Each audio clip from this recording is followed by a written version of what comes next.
Kita jumpa kembali untuk melanjutkan video saya seri yang ketiga.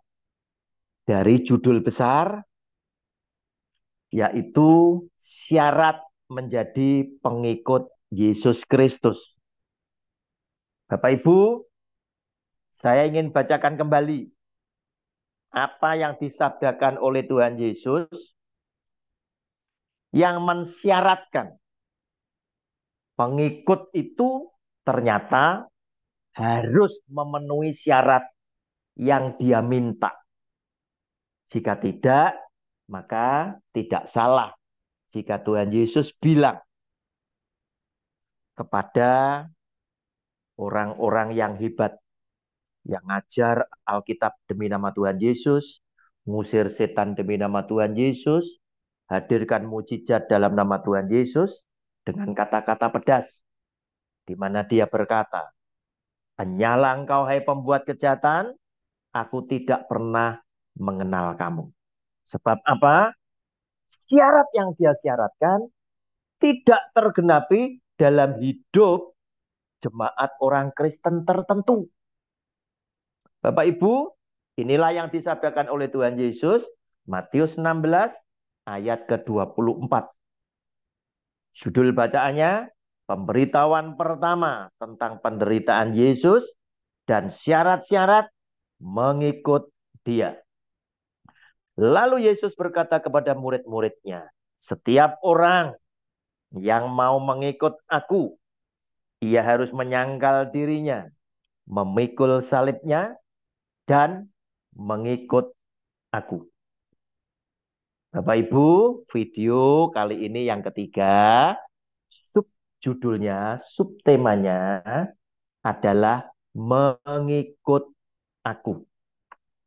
Nah, Bapak Ibu, muncul banyak pertanyaan. Loh, mengapa ada banyak orang Kristen yang hidupnya atau gaya hidupnya bertolak belakang dengan Kristus Yesus Tuhan kita? Bapak Ibu, kita langsung pegang jawabannya. Ya pasti, sebab dia bukan murid Tuhan Yesus, bukan pengikut Tuhan Yesus. Karena di dalam hidup orang-orang itu, ketiga syarat ini tidak tergenapi. Tidak ada di dalam hidup orang ini. Mungkin mereka bisa hidup secara hedonisme. Flexing, pamer mobilnya mewah. Flexing pakai jamnya mahal. Flexing pakai tas yang mahal. Flexing pakai sabuk ikat pinggang yang mahal, pakai sepatu yang mahal, dan lain sebagainya. Atau flexing, gedung gerejanya yang megah, jumlah jemaatnya, dan lain sebagainya. Nah, Bapak Ibu, tonton semua video saya, pertama, kedua, dan ketiga, supaya apa yang diminta oleh Tuhan Yesus dapat kita pahami di dalam ketiga video tersebut. Tidak sampai terpotong, tetapi Anda diberkati dengan berkat yang komplit. Nah, Bapak Ibu, Tuhan Yesus bilang harus mengikut aku. Bapak Ibu, orang Kristen disebut pertama kali itu di Kisah Rasul 11 ayat 26. Kita lihat apa yang dikatakan di sana. Kisah Rasul pasal yang ke-11 ayatnya ke-26. Ketika Paulus dan Barnabas ngajar di Antioquia, mereka tinggal kurang lebih 1 tahun di sana. Ngajar jemaat di sana, murid-murid di sana. Dikatakan di dalam Alkitab ini, mereka tinggal bersama-sama dengan jemaat itu 1 tahun lamanya. Sambil mengajar banyak orang, di Antioquia lah murid-murid itu untuk pertama kalinya disebut Kristen. Bapak Ibu, Rasul Paulus, Barnabas ngajar tentang kepribadian Tuhan Yesus. tentang perilaku Tuhan Yesus, tentang hukum-hukum Kristus kepada mereka. Alhasil yang diajar itu menjadi orang yang gaya hidupnya sama seperti Tuhan Yesus. Nah, sebutan Kristen muncul dari orang-orang yang tidak suka kepada Tuhan Yesus. Demi melihat murid-murid yang punya gaya hidup seperti Kristus itulah, maka mereka mengeluarkan kata olok-olok dengan sebutan Kristen. Jadi Kristen sesungguhnya bukan agama, tetapi Kristen adalah sebutan untuk orang yang memiliki gaya hidup sama dengan Yesus Kristus Tuhan. Rendah hati, tidak suka pamer, tidak sombong, bersahaja, hidup kudus, hidup benar, hidup mengasihi sesama, dan lain sebagainya. Itulah orang Kristen. Nah, Bapak Ibu, Yesus yang adalah Tuhan 100% dan Yesus yang adalah manusia 100%. Dialah satu-satunya pemimpin yang mengharuskan pengikutnya itu meneladani gaya hidupnya dia. Dia selalu mengedepankan gaya hidupnya itu dipakai sebagai teladan, sebagai contoh. Kenapa? Karena dia ingin Anda menjadi orang Kristen yang hidup benar, penuh dengan kasih, penuh dengan damai. Tidak pernah membalas kejahatan dengan kejahatan, tetapi kejahatan dibalas dengan kebaikan. Bapak Ibu, oleh karena itu, dia pun minta kepada saudara dan saya. Dan dia mengharuskan. Dan ini mungkin bisa terjadi. Jangan dikira ini tidak bisa terjadi. Karena ini disabdakan sendiri oleh Kristus. Pasti Kristus punya orang-orang yang setia. Yang bisa menggenapi atas sabdanya. Dia berkata, pengikutnya itu harus menjadi sempurna seperti dia. Harus menjadi sempurna seperti dia. Kita baca Matius 5 mulai ayat 38. Nah, Bapak Ibu, Matius pasal 5 mulai ayat 38 sampai 48. Judul bacaannya Yesus dan Hukum Taurat. Kamu telah mendengar firman, mata ganti mata dan gigi ganti gigi. Tetapi aku berkata kepadamu, janganlah kamu melawan orang yang berbuat jahat kepadamu, melainkan siapapun yang menampar pipi kananmu, berilah juga kepadanya pipi kirimu. Dan kepada orang yang hendak mengadukan engkau karena mengingini bajumu, serahkanlah juga jubahmu. Dan siapapun yang memaksa engkau berjalan sejauh 1 mil, berjalanlah bersama dia sejauh 2 mil. Berilah kepada orang yang meminta kepadamu, dan janganlah menolak orang yang mau meminjam daripadamu. Kamu telah mendengar firman, kasihlah sesamamu manusia dan bencilah musuhmu. Tetapi aku berkata kepadamu, kasihlah musuhmu dan berdoalah bagi mereka yang menganiaya kamu.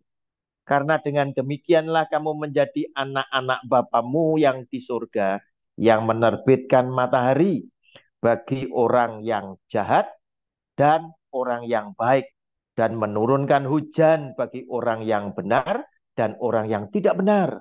Apabila kamu mengasihi orang yang mengasihi kamu, apakah upahmu?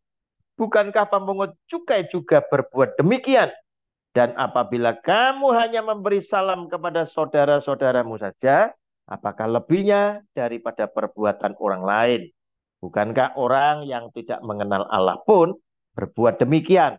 Karena itu, haruslah kamu sempurna, sama seperti Bapamu yang di surga adalah sempurna.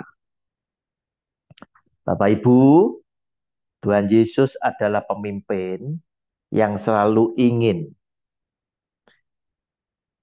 dirinya, hidupnya menjadi teladan.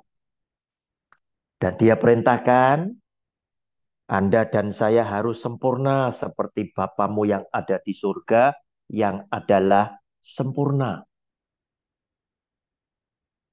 Yaitu, kesempurnaan itu ditunjukkan juga pada saat bagaimana dia harus bersikap kepada musuhnya, kepada orang yang hendak membunuh dia di atas kayu salib. Dan ini juga diperintahkan kepada saudara dan saya, supaya kepada musuh, orang yang jahat kepada kita, kita berdoa untuk mereka. Kita memberkati mereka. Dia bukan sekedar hanya ngomong, hanya mengajar. Tetapi apa yang dia ajarkan, dia tunjukkan, sudah dia lakukan dengan sempurna.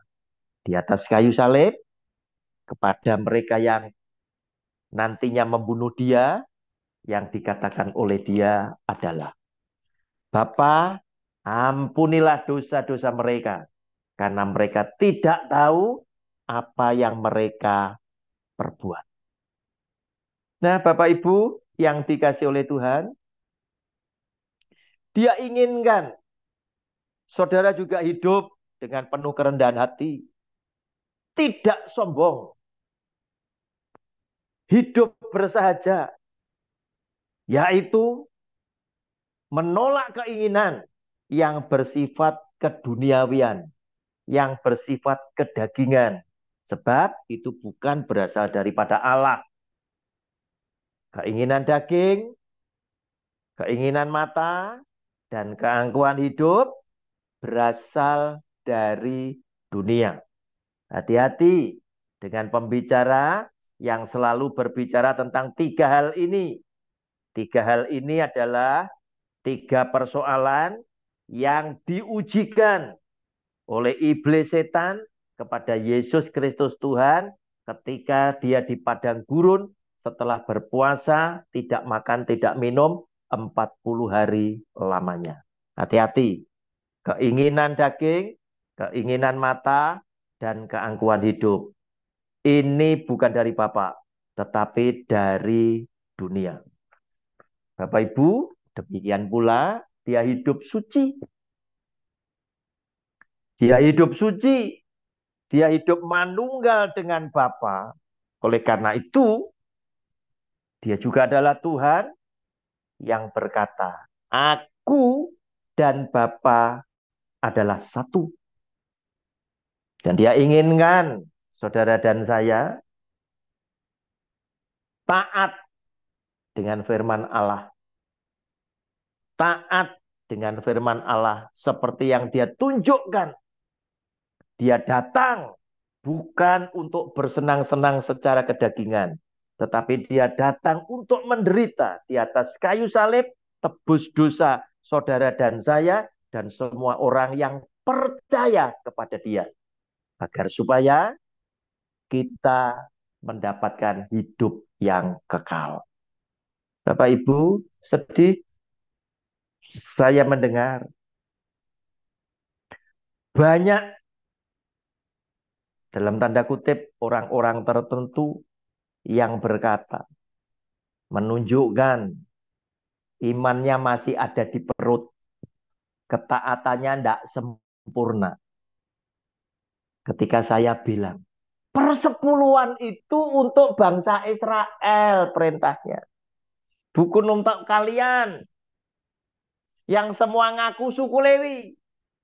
Sedangkan di sana urusan pengakuan keturunan dari seorang nabi jadi persoalan besar. Harus tes DNA, harus diselidiki dan lain sebagainya.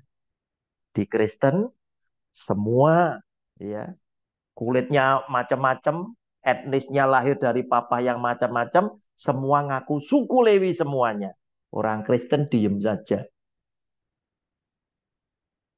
Nah, Bapak Ibu, saya sedih ketika mereka berkata, kalau tidak ada persepuluhan, pendeta makan apa? Bapak Ibu, lepas jubahmu, jangan jadi pendeta. Mengapa? Karena Tuhan berkata,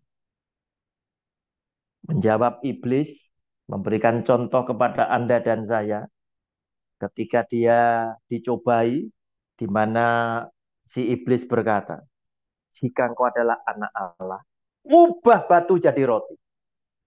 Apa teladan jawaban yang dia berikan? Dia bilang, manusia hidup bukan hanya karena roti, tetapi manusia hidup oleh karena firman yang keluar dari mulut Allah. Bapak Ibu, dia bilang, ikutlah aku. Video ketiga. Nah, kalau kalian masih berkata seperti itu, nggak salah. Jika di hari-hari terakhir, dia harus berkata dengan terus terang. Enyahlah engkau, hai pembuat kejahatan, aku tidak pernah mengenal kamu.